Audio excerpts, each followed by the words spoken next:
आज बिल पेश होने जा रहा है। 12 बजे दोपहर को ये बिल पेश होने जा रहा है। गृह मंत्री अमित शाह दो टूक में ये कह चुके हैं कि यह बिल तो पेश होगा, संशोधन इसमें तय है, क्योंकि वक्त की नज़ाकत है। जो शक्तियाँ असीमित तौर पर बढ़ा दी गई थी उन्हें संकुचित करने का भी टाइम आए, ताकि हिंदू हो, मुसलमान हो, भारत का कोई भी नागरिक हो, वक्फ बिल की वजह से या इस बोर्ड की वजह से किसी को कोई समस्या ना हो। सबसे पहले तो इस बिल के आने से क्या कहना चाहेंगे आप? आज जो है इस देश के अंदर 55-60 साल बाद एक प्राइम मिनिस्टर श्री नरेंद्र मोदी जी के रूप में देख रहा हूं, जो खाने वाला नहीं, देश को भारत सरकार की जो स्कीमें हैं वो खिलाने वाला आया है। देश को लूटने वाला नहीं, देश को लुटेरों से बचाने वाला आया है। भूखे को खाना छीनने वाला नहीं, भूखों को खाना खिलाने वाला कोई प्राइम मिनिस्टर आया है। लोगों से कपड़ा छीनने नहीं, लोगों को देश के अंदर कपड़ा पहनाने वाला एक प्राइम मिनिस्टर देश के अंदर आया है। इस प्राइम मिनिस्टर को देश की जनता ने दिया है। 65 साल बाद कोई इस देश के अंदर एक सच्चा और एक ईमानदार प्राइम मिनिस्टर आया है। कि जैसे कि अभी पिछले टाइम के अंदर आपने देखा होगा कि जंतर मंतर के ऊपर हमारे देश के सारे, हमारे मुस्लिम समाज के, देश के सारे क्या नाम है इसका, मुस्लिम हमारे जो रहबर हैं, जो हमारे धर्म गुरु हैं, वो एक प्लेटफॉर्म पर इकट्ठा हो गए। मैं उन सारे क्या नाम है अपने जो हमारे धार्मिक गुरु हैं, जो हमारे उलमा हजरात हैं, मैं उनकी दिल से रिस्पेक्ट करता था, रिस्पेक्ट करता हूँ और रिस्पेक्ट करता रहूँगा। मैं इन्हीं सारे उलमा हजरातों से एक बार सिर्फ ये पूछना चाहता हूँ कि पिछले 65 साल के अंदर इन विपक्षी कंपनियों ने, मैं इनको विपक्षी दल नहीं कहूँगा, विपक्षी कंपनियाँ, विपक्षी दल, विपक्षी भेड़ियों ने इस क्या नाम है इसका वक्फ बोर्ड की जो प्रॉपर्टियाँ थी पिछले 65 साल के अंदर 1952 से लेकर 2014 तक 12 लाख करोड़ रुपए की प्रॉपर्टी ये वक्फ बोर्ड की विपक्षी दल खा गए हैं, जिनके अंदर मतलब वक्फ बोर्ड के अंदर स्टेट चेयरमैन बनाए, सेंटर चेयरमैन बनाए वक्फ बोर्ड के। तो उन मुस्लिम वक्फ बोर्ड के चेयरमैनों ने 10 दूसरे विपक्षी दलों से मिलकर 10 से 12 लाख करोड़ रुपए की प्रॉपर्टियां खा चुके हैं वक्फ बोर्ड की। जब उस टाइम के अंदर मेरे ये उलमा हजरात कहाँ थे? मैं सिर्फ ये पूछना चाहता हूँ उन उलमा हजरातों से कि मेरी कौम के बच्चों को जब स्कूल की ज़रूरत थी, कांग्रेस टाइम के अंदर इसी वक्फ बोर्ड की जगह के ऊपर 5 स्टार होटल बनवाए जा रहे थे, तब मेरे ये उलमा हजरात कहाँ थे? जब मेरी बहन बेटियों, मेरी कौम की बहन बेटियों के लिए शादी के लिए पैसा नहीं था, उनकी इज्जत नीलाम हो रही थी, तब ये क्या नाम है मेरे उलमा हजरात कहाँ थे? मेरे बच्चों को जब क्या नाम है पढ़ाई की ज़रूरत थी, जब उनको वक्फ बोर्ड के स्कूलों की ज़रूरत थी, तो मेरे उलमा हजरात कहाँ गए थे? जब मेरी बहन बेटियों को, मेरी कौम को सर छुपाने के लिए छत की ज़रूरत थी, वक्फ बोर्ड की जगहों की सर छुपाने की ज़रूरत थी, तब मेरे उलमा हजरात कहाँ गए थे? इसी वक्फ बोर्ड प्रॉपर्टी के ऊपर इन्होंने जितनी भी निकम्मी विपक्षी दलें हैं, इन्होंने उसके ऊपर वक्फ बोर्ड की जगहों के ऊपर 5 स्टार होटल बनवाए, बड़े बड़े टावर बनवाए, बड़े क्या नाम है इसका, बड़े अपार्टमेंट बनवाए। तब कहाँ थे मेरे उलमा हजरात जब ये क्या नाम है कांग्रेस निकम्मी सरकार से मिलकर और जितने भी ये डकैत क्या नाम है चेयरमैन बैठे हैं, चाहे वो स्टेट वक्फ बोर्ड में हो, चाहे वो सेंटर वक्फ बोर्ड में हो, इन दोनों की शरारत से, इन दोनों की मर्जी से जब वक्फ बोर्ड की जगहें बेचे जा रही थी, जब मेरे उलमा हजरात कहाँ थे? अभी देखिए, जैसे ही आज जब लोकसभा में ये बिल पेश होगा, साफ तौर पर हमने देखा 17 मार्च को जो भी हुआ, ओवैसी जो है वो हैदराबाद से सीधा दिल्ली आ गए और दिल्ली के जंतर मंतर पर साफ तौर पर उन्होंने ये कहा कि हमारी ज़मीनें छीनने का काम हो रहा है, हमारे मदरसे, हमारी कब्रगाहें, हमारी मस्जिदें, मुसलमान की ज़मीन, मुसलमान को दोयम दर्जे का नागरिक बना देंगे। ये सब कुछ क्यों कहा जा रहा है? क्या संशोधन का मतलब उन्हें समझ में नहीं आ रहा, या मुसलमान को भड़काने का, उन्हें बहकाने का ये काम किया जा रहा है, षड्यंत्र है? संशोधन जो बिल है वो सब समझ में आ रहा है। असदुद्दीन ओवैसी जैसे जितने भी विपक्षी दल हैं उनको सब समझ आ रहा है। असल में इन लोगों की पैरों के नीचे से ज़मीन गायब होती हुई दिख रही है। अब पूरे हैदराबाद के अंदर कम से कम कुछ नहीं जितनी इनकी प्रॉपर्टियां हैं, असदुद्दीन ओवैसी साहब की जितनी भी प्रॉपर्टियां हैं, चाहे वो कॉलेज हो, चाहे वो स्कूल हो, चाहे वो प्राइवेट प्रॉपर्टी बनाकर रख रखी हो, वो ज़्यादातर वो प्रॉपर्टियाँ वक्फ बोर्ड की लैंड पर बनी हुई हैं। वो वक्फ बोर्ड को बचाने में नहीं लगे हुए, अपनी जगहों को बचाने में लगे हुए हैं। और दूसरी चीज़, मैं इस चीज़ से सहमत हूँ और एग्री हूँ, ये जितनी भी वक्फ बोर्ड की जगह हैं मेरे अल्लाह रब्बुल आलमीन की जगहें हैं, मेरे अल्लाह रब्बुल आलमीन की ये सारी जगह हैं। बिल्कुल जो ये वक्फ की प्रॉपर्टी हैं जो वक्फ की जाती हैं वो अल्लाह के नाम होती हैं। और ये प्रॉपर्टी के ऊपर, इन प्रॉपर्टी के ऊपर इसके जो मुस्तहीक हैं सही वो लोग हैं जिनके ऊपर सर छुपाने के लिए छत नहीं है, पढ़ाई करने के लिए पैसा नहीं है, इलाज कराने के लिए हॉस्पिटल नहीं है। और जो गरीब गुरबा लोग हैं ये प्रॉपर्टी उन लोगों के काम आती है। ये नरेंद्र मोदी जी, ये इनके आगे ना पीछे, ना इनके बीवी ना बच्चे, ये नरेंद्र मोदी जी किसके लिए प्रॉपर्टी छीनेंगे? या भारतीय जनता पार्टी किसके लिए प्रॉपर्टी छीनेगी? नरेंद्र मोदी जी जो ये जो बिल लेकर आ रहे हैं, इस बिल के ऊपर और इस वक्फ बोर्ड की प्रॉपर्टियों के ऊपर नंबर डाले जाएंगे। इन प्रॉपर्टियों को उन पिछले डकैतों से सेफ किया जाएगा। उन प्रॉपर्टियों को पिछले जो डाकू डकैत प्रॉपर्टियाँ बेच के वक्फ बोर्ड की खाए हैं उन प्रॉपर्टियों को सेफ किया जा रहा है। ये प्रॉपर्टियां जिनका हक है, सही मायनों में असल जो इसके हकदार हैं, ये प्रॉपर्टियां नरेंद्र मोदी जी की सरकार उनको देने का काम करेगी। अभी ओवैसी जी ये कह रहे थे जंतर मंतर पर कि मुसलमान के गले पर मोदी ने तलवार रखी हुई है, वक्फ बोर्ड का अगर बिल आता है तो सब कुछ हमारा छीन लेंगे। लेकिन जाहिर सी बात है, जो सड़कों पर उतरा था मुसलमान, जो गरीब जो यतीम मुसलमान है, जिसके हाथ में ये पत्थर थमा देते हैं, जिसको कह देते हैं कि सड़क पे उतर आओ तुम्हारा सब कुछ छीनने वाला है, उस मुसलमान को क्या मिल रहा है? उस गरीब मुसलमान को तो कुछ मिल भी नहीं रहा। असल में जितने भी ये विपक्षी दल हैं हिंदुस्तान के अंदर, कांग्रेस और अन्य विपक्षी दल हैं, असल में इन मुसलमानों की तो हालत इन लोगों ने बद से बदतर कर रख दी थी। जिन मेरी कौम के जिन छोटे बच्चों के हाथ में कलम पेन होना चाहिए था, आज उनके हाथ में पत्थर दे रखे हैं। कश्मीर के अंदर जाकर देखो कि जिन बच्चों के हाथ में पेन कॉपी होना चाहिए थी, जिनको पढ़ाई करना चाहिए थी, उनके हाथ में पत्थर दिए जाते हैं, 47 दी जाती है। कि ये किन सरकारों का काम था? अन्य विपक्षी दलों ने जो 2014 से पहले सरकारें थी, मुसलमानों की हालत इस तरह से बर्बाद करके रखी थी, क्योंकि ना मुसलमान पढ़ेगा तो ना आगे बढ़ेगा। और जब मुसलमान जाहिल बना के रखेंगे तो मुसलमानों पर राज करेंगे। आप ये कैसे समझाएंगे तमाम मुसलमानों को, क्योंकि जब अब ये बिल आने वाला है बिल्कुल, तो अब आप ये कैसे समझाएंगे कि संशोधन है, मुसलमान की ज़मीनें नहीं छीनी जा रही हैं, मस्जिदें सुरक्षित हैं, कब्रगाहें, तमाम वो चीज़ जिसके कागज़ हैं जो वेल प्रूफ है वो सुरक्षित है। आप ये कैसे समझाएंगे? क्योंकि बार बार इन्हें भड़काया जा रहा है, इन्हें बहकाया जा रहा है और इन्हें सड़कों पर आने के लिए मजबूर किया जा रहा है। असल में मुसलमानों को पिछले 65 साल से इन विपक्षी दलों ने अटकाकर, भटकाकर, लटकाकर रख रखा है। कौन से मुसलमानों को? जो गरीब और शरीफ मुसलमान हैं, जो वेल एजुकेटेड मुस्लिम हैं, वो आज भारत के अंदर सब कुछ देख रहा है, सब कुछ समझ रहा है। आज भारत देश तेज़ गति से तरक्की की ओर दौड़ रहा है। विपक्षी दल नहीं चाहते कि हमारा भारत देश तरक्की करे, हमारा भारत देश सुपर पावर बने, हमारा देश विकसित भारत बने।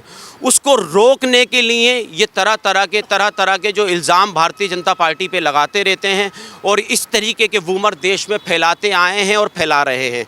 और मैं कहना चाहता हूँ अपनी कौम से कि ये 65 साल हमारी इस वक्फ बोर्ड की प्रॉपर्टी को इस कांग्रेस निकम्मी सरकार ने और अन्य विपक्षी दलों ने ये प्रॉपर्टी कम से कम मेरे पास जो डेटा है 10 से 12 लाख करोड़ रुपए की प्रॉपर्टी हमारी वक्फ बोर्ड की प्रॉपर्टी बेच के खा चुके हैं, जिसमें हमारे कुछ मुस्लिम्स लीडर शामिल हैं, जो सरकारों से मिलकर वक्फ बोर्ड की प्रॉपर्टी को बेचा गया है और वक्फ बोर्ड की प्रॉपर्टियों को खाया गया है।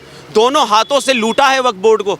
आज नरेंद्र मोदी और नरेंद्र मोदी जी की सरकार वक्फ बोर्ड को बचाने का काम कर रही है और वक्फ बोर्ड को इन डाकुओं से सेफ करने का काम कर रही है। इन वक्फ बोर्ड प्रॉपर्टियों के ऊपर नंबर डालने का काम कर रही है। इन वक्फ बोर्ड प्रॉपर्टियों को जो इनके मुस्तहीक हैं, जो इनके सही हकदार हैं, उनको देने का काम करेगी इन संशोधन बिल के बाद। अभी जैसे ही संशोधन की जब रूपरेखा तैयार की जा रही थी तो बार बार जो सत्ता पक्ष है, मोदी गवर्नमेंट है, वो लोगों को समझाने के लिए भी बता दी थी कुछ की पॉइंट्स कि जैसे वक्फ बोर्ड कहीं क्लेम कर देता है तो पहले ही जो मामला था, वक्फ बोर्ड जिसकी प्रॉपर्टी को क्लेम कर दिया है वो वक्त के ट्रिब्यूनल में मामला जो है वो जाएगा। अब व्यक्ति जो है जिसकी ज़मीन को क्लेम किया गया है वो हाई कोर्ट जा सकता है, रेवेन्यू कोर्ट जा सकता है। कह रहे ये तो अच्छी बात है, इससे किसी को आपत्ति नहीं होनी चाहिए? आप भी मानते हैं कि अच्छी बात है, इसमें कोई आपत्ति नहीं होनी चाहिए? 2 महिलाओं की भागीदारी है, 2 इसमें गैर मुस्लिम भी रहेंगे, इसमें डीएम जो है उन्हें पावर दी गई है, उनका इन्वॉल्वमेंट बढ़ाया गया कि किसी सरकारी संपत्ति पर क्लेम होता है तो डीएम के अंडर में वो प्रोसेस रहेगा कि किस प्रकार से कौन सही है कौन गलत है, और आगे मैटर जो कोर्ट में जाएगा। कह रहे ये संशोधन है जो वक्त की नज़ाकत है, कह रहे इसमें आपत्ति कहाँ है? असल में सबसे पहली चीज़ मैं ये समझाना चाहता हूँ सभी देशवासियों को, हिंदू मुस्लिम सिख ईसाई सभी भाइयों को समझाना चाहता हूँ, क्योंकि ये जो वक्फ बोर्ड की जो प्रॉपर्टी है ना, मैं फिर कह रहा हूँ कि ये लुटेरों से बचाने का काम कर रही है भारतीय जनता पार्टी वक्फ बोर्ड को, क्योंकि वक्फ बोर्ड जो 3rd नंबर पर आता है हमारे भारत देश लैंड ओनर में। हाँ बिल्कुल, लार्जेस्ट लैंड्स के अंदर हमारी ये क्या नाम है वक्फ बोर्ड की प्रॉपर्टी आती है। कि मैं इन विपक्षी जितने भी दल हैं और मैं अपने उन उलमा हजरातों से पूछना चाहता हूँ कि ये तो बता दीजिए कि पिछले 65 साल के अंदर जब हमारी वक्फ बोर्ड की प्रॉपर्टी को बेचा जा रहा था, 5 स्टार होटल बनाए जा रहे थे, बड़े बड़े एम्पायर बनाए जा रहे थे, तब कहाँ थे? तब एक प्रोटेस्ट तो कर दिखाते, तब एक बार एक आवाज़ तो उठाकर देखते कि ठीक है ये बिल है कि आप विरोध करो, जो गलत चीज़ें हैं उस चीज़ का विरोध करो, सही चीज़ों का विरोध मत करो, गलत चीज़ का विरोध करो। विरोध करना हमारा हक है और यही हमारे भारत देश की खूबसूरती है, लेकिन विरोध जो करना है वो गलत चीज़ का नहीं, सही चीज़ का विरोध करो। पिछले 65 साल के अंदर पूरे वक्फ बोर्ड को बर्बाद कर दिया कि जब आपने एक प्रोटेस्ट कर नहीं दिखाया, एक आवाज़ उठाकर नहीं दिखाई। आज नरेंद्र मोदी और नरेंद्र मोदी जी की सरकार वक्फ बोर्ड को बचाने का काम कर रही है। गरीब जो हमारे मुस्लिम समाज के जो लोग यतीम मुसलमान हैं और जो पसमानदा मुसलमान हैं, आज ये प्रॉपर्टी अगर उनके हक में जाने का काम कर रहा है तो आपको क्यों परेशानी हो रही है? मुझे इसका जवाब दीजिए। आपको क्या लगता है? क्योंकि विपक्ष के जितने भी नेता हैं, बड़े बड़े जो नेता हैं, वो खासतौर पर यही कह रहे हैं कि देखिए जब जेपीसी की रिपोर्ट आई थी तो हमने जो सुझाव दी सरकार उन्हें मान नहीं रही है। किसी का ये आरोप है कि सरकार जो है देश के मुद्दों को भटकाने का काम कर रही है, मुसलमान को टारगेट कर रही हैं। ओवैसी अमनतुल्ला खां जैसे कुछ नेता आ जाते हैं, वो भी यही कहते हैं कि इस देश में मुसलमान जो हैं वो असुरक्षित हैं।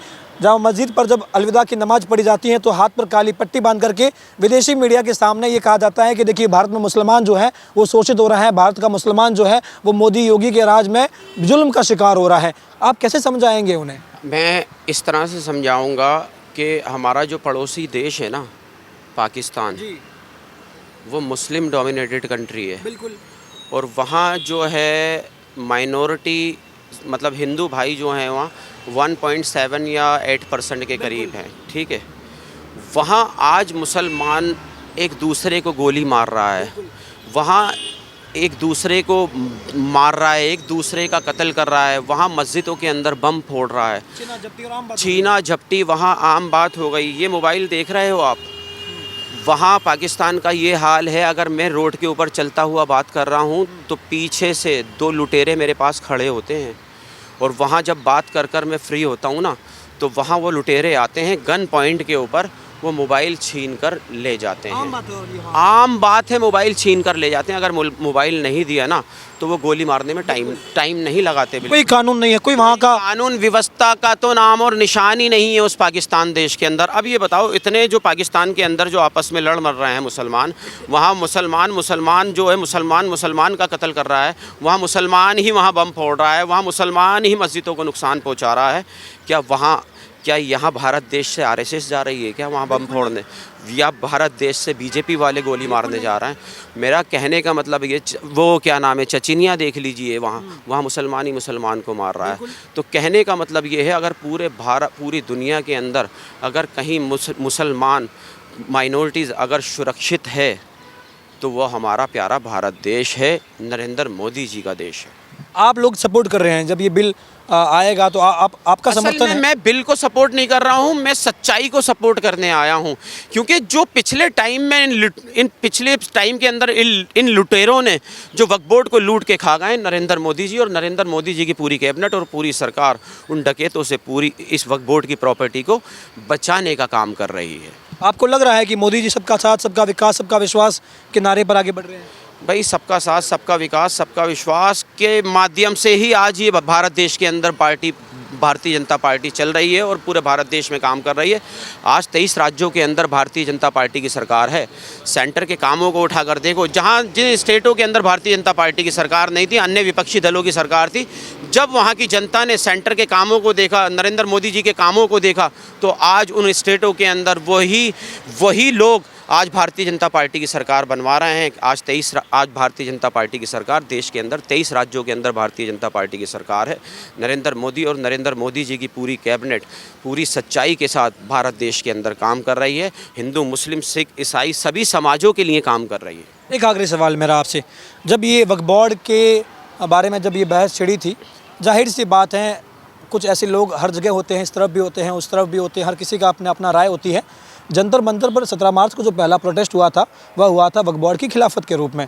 इसके बाद कुछ हिंदू संगठन आए, उन्होंने भी ये कहा कि संशोधन के हम समर्थन में एक प्रदर्शन कर रहे हैं। अगर सरकार बैकफुट पे हटती है, सरकार वापस से इस बिल के संशोधन को नहीं लाती है, तो हम प्रदर्शन करेंगे कि आप ये बिल लेकर के आइए, नहीं तो हम सड़कों पर उतर आएंगे। हिंदू की आपत्ति होती है कि कई ऐसी जगहों पर वक्फ बोर्ड क्लेम कर देता है जिसके प्रूफ नहीं होते, चाहे वो महाकुंभ का ज़मीन हो, चाहे वो ईडन गार्डन हो, चाहे वो अंबानी का घर हो, चाहे मध्य प्रदेश का गांव हो, ऐसे कई जगह पर है। वहाँ हिंदू की आपत्ति होती है कि बिना कागज़ के इस तरीके के क्लेम जो है ये हिंदू मुसलमान के भाईचारे में फूट डालते हैं। अभी बिल आ रहा है तो भाईचारा और अच्छे से कायम होगा। तो आप मानते कि वो हिंदू सही बात कर रहे हैं? असल में देखो, मैं हिंदू मुस्लिम के झंझट में तो पड़ना नहीं चाहूँगा, क्योंकि जितने भी हिंदू संगठन है, मैं उनसे अपील करता हूं, आप इस चीज़ के अंदर ना भिड़ें, क्योंकि सरकार जो काम कर रही है वो अच्छे से और सच्चाई से काम कर रही है। और जो बिल है उसको पास करने के लिए जो इन्होंने जो बिल पास कर रहे हैं कल, जो क्या नाम है इसका, लोकसभा के अंदर जो बिल को लेकर आ रहे हैं, सरकार बहुत अच्छे से काम कर रही है। इसके अंदर हिंदू मुस्लिम सभी भाई देश के अंदर शांति बनाए रखें, एक दूसरे को तानाकशी ना करें, क्योंकि सरकार जो काम कर रही है, जो सरकार जो कानून पास करेगी, उसमें हिंदू और मुस्लिम सबको एक्सेप्ट करना पड़ेगा। बहुत बहुत शुक्रिया सर आपका। और आपने देखा कि अब जब ये बिल पेश होने जा रहा है तो एक और जहां कई मुस्लिम समुदाय ये कह रहे हैं कि हम इस बिल की खिलाफत करेंगे, सड़कों पर उतर आएंगे, वहीं कई ऐसे मुस्लिम भाई भी हैं जो ये समझते हैं कि संशोधन जो है ये वक्त की आवश्यकता है, नजाकत है, और इस बिल के आने से ना मुसलमान की ज़मीन को खतरा है, ना उनके हक और हकूक़ को खतरा है, ना मस्जिदों को खतरा है। इसलिए इस बिल के आप समर्थन में रहे या ना रहे, आप इतना जान लीजिए कि ये बिल जो है आपको किसी भी प्रकार से, भारत के मुसलमान को किसी भी प्रकार से कोई नुकसान नहीं पहुँचाएगा। आप सरकार पर भरोसा रखिए और ये देखिए कि किस प्रकार से भारत की संप्रभुता को, भारत की अखंडता को आपको और हमें, चाहे वो हिंदू हो, मुसलमान हो, सिख, ईसाई हो, हम सबको मिलकर के बरकरार रखना है। तो आप सरकार की मंशा पर भरोसा रखिए और इस बिल के समर्थन में या पक्ष में अगर आप हैं, शांति से प्रदर्शन करिए, अपनी बात रखिए, लेकिन ना सड़कें जाम करिए, ना चक्का जाम करिए, वरना इसका इलाज भी होता रहेगा।